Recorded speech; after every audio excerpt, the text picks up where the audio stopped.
Саламатсыздар ма, қош келдіңіздер менің каналыма. Мынадай әдемі димовочка ертегінің көрінісін жасайтын боламыз. Алдымен керек емес картонды алып, осы картоннан әдемі кітапша жасайтын боламыз. Осы кітапшалардың орталарына көріністерді жабыстыратын боламыз. Кітапшаның өлшеміміз оң жағы мен сол жағын бірдей қылып 4 см өлшеп сызып аламыз. Мұқият аяғына дейін қарап отырыңыздар, өте тамаша болып шығады ертегі. Басынан аяғына дейін қарауларыңызды өтінемін. Осы қайшымен екі шетін аяғынан басына дейін қырқып тастайтын боламыз. Мінекей екі шеті қырқылды.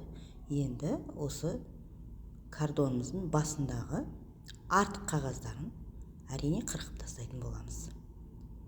Сонда біздің кәдімгі кітапша емес, ұзын баяғы әке-шешелеріміздің қолданған, өзіміздің қолданған альбомымыздай болып шығады, альбом кітапша. Мінекей біздікі дайын болды. Енді ортасына екі картон қажет болады. Мінекей шаш кептіргіш картонның босағанын қолданатын боламыз. Оны да дәлме-дәл үстіп қырқып аламыз. Мінекей енді ортасына осыны ыстық кілеммен жабыстыратын боламыз. Осындай болып тұрады, ортасын кілелейтін боламыз. Алдымен біз тек қана картонмен, фетрмен жұмыс жасайтын боламыз. Фетрдің неше түрлі түстерін қолданатын боламыз. Мінекей дәл осындай қылып жабыстырып қоямыз. Алдымен ыстық кілемді құйып аламыз және ортасына картонды жабыстырамыз.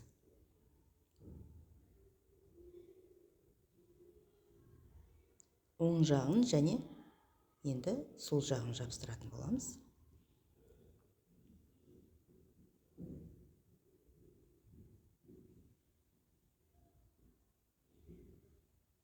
Кәдімгі бос емес, қаттылау картондар болса, альбомымыз тіке, және қатты болса, альбомымыз өте сұлу болады. 6 бет шықты. 1, 2, 3, 4, 5, 6 бет. Осы 6 бетке көріністерді жабыстыратын боламыз. Алдымен фетр матаны аламыз.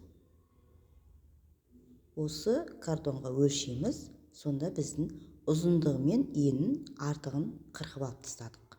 Бізге бірден көрсетіп жатқан жоқпын, сіздерге негізі бәрін бірдей қырқып дайындап қойдым. Мінекей шетіндегі артық фетр маталар. Артық фетр маталарды жерге тастамаймыз, сол көріністің ішінде қосатын боламыз. Мінекей бізге бірталай фетр мата қажет болады.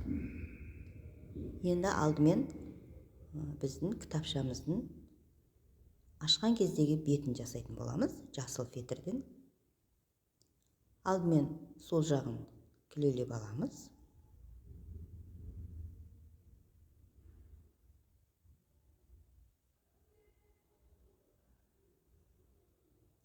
Осы баяғы әке-шешеміз және өзіміздің де суреттеріміз болды. Осында альбомның ішінде баяғы қара түсті черно-белый жаңағы суреттерімізді үстіп жабыстырып қоятымыз.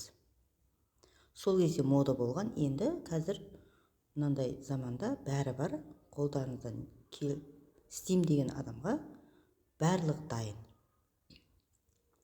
Енді дәл сол жағындағын қарап, дәлме-дәл үстіп 5-8 мм қылып қырқып алдық. Шеттерін артық қылып қырқып алып тастаймыз. Сол жағын кілелеп қойдық және оң жағын кілелейтін боламыз.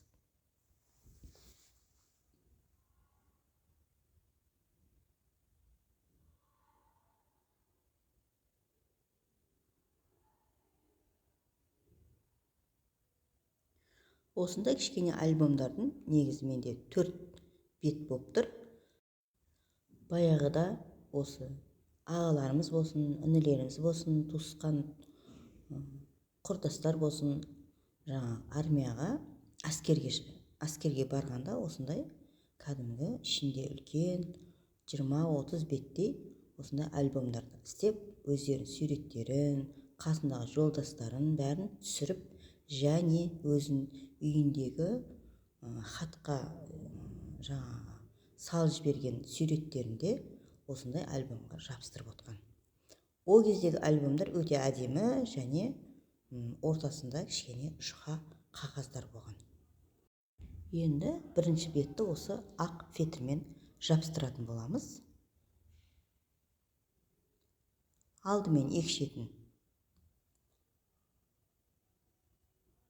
клейді кішкене құйып аламыз.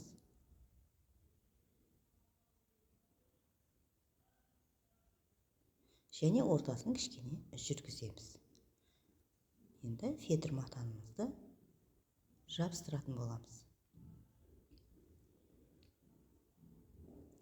Қолмен міндетті түрде басыңыздар, өйткені қолмен басып клейлемесе ортасы кішкене босап, кәдімгідей гармошка ұқсап қалады, сұлу болмайды. Сондықтан түзу клейлеуге тырысыңыздар.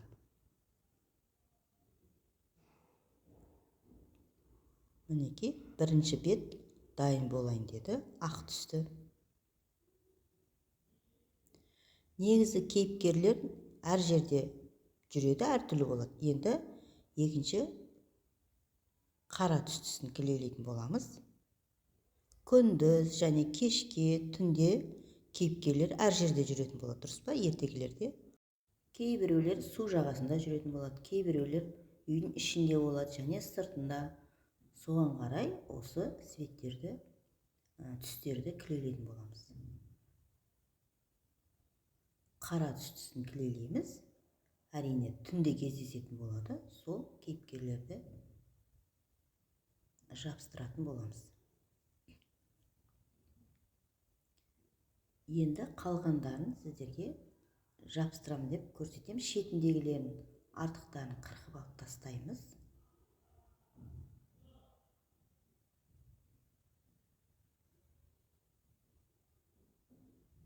Тура кескен сияқты болған едім, артық фетр маталары шығып кетті. Мінекей жабысып тұр. Енді қараңыздар, бірінші, екінші, үшінші, төртінші, бесінші, алтыншы бет болады. Және мінекей қараңыздар, жасыл түсті, көк түсті, сары түстің бәрін жабыстырып шығамыз. Мінекей беті жабысты. Ақ, қара, жасыл, көк, сары және ашық қызыл. Сыртын кішкене, осы кішкентай фетрлерден ертегілер деп жазып жібереміз. Оны басын аяқ жағында көретін боласыздар. Әрине енді димовочка кішкене қызымызды жабыстыратын боламыз. Алдымен кішкене гүлдің жапырағын клейлейтін боламыз. Дайындап, қырқып дайындап қойдым. Осыларды жабыстырамыз. Осы гүлдің ішінен шығатын болады. Кішкене түймешек гүліміз.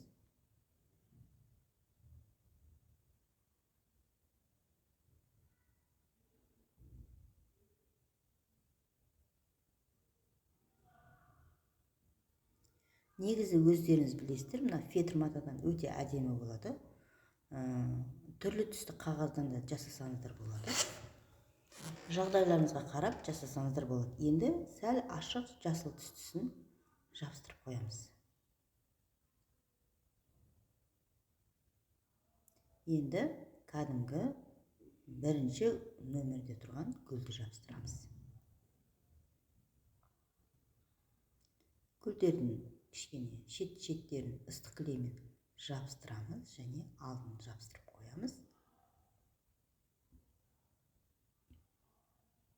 Енді ортасындағы түйіршігін жабыстырамыз. Димовочканың аяғын жабыстырамыз, айқасып тұрған. Және өз димовочканың денесін қойдық және жан-жағы кішкене юбкасын жабыстыратын боламыз. кеудесін жабыстырып қойдық басымен бірге. Енді юбкасын жабыстыратын боламыз. Кішкене ашық розовый дейді, күлгін түсті розовый ашық түстісін жабыстырамыз. Енді екі қолын жабыстырамыз.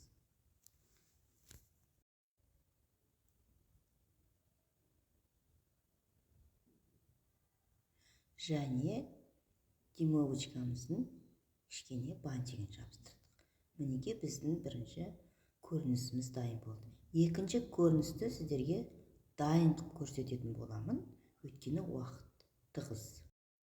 Кітабымыздың сыртқы пішіне ертегілер деп жазылды, және оның бірінші бетінде димовочка қыз, кішкене қыз гүлдің ішінен шығып келе жатқан бақа кездеседі. Қараңыздар, жолда неше түрлі жануарлар кездеседі. Қараңыздар, қарлығаш ауырып жатып, қарлығашты жазады, тышқан кездеседі және өзін жан-жағын кездестіреді.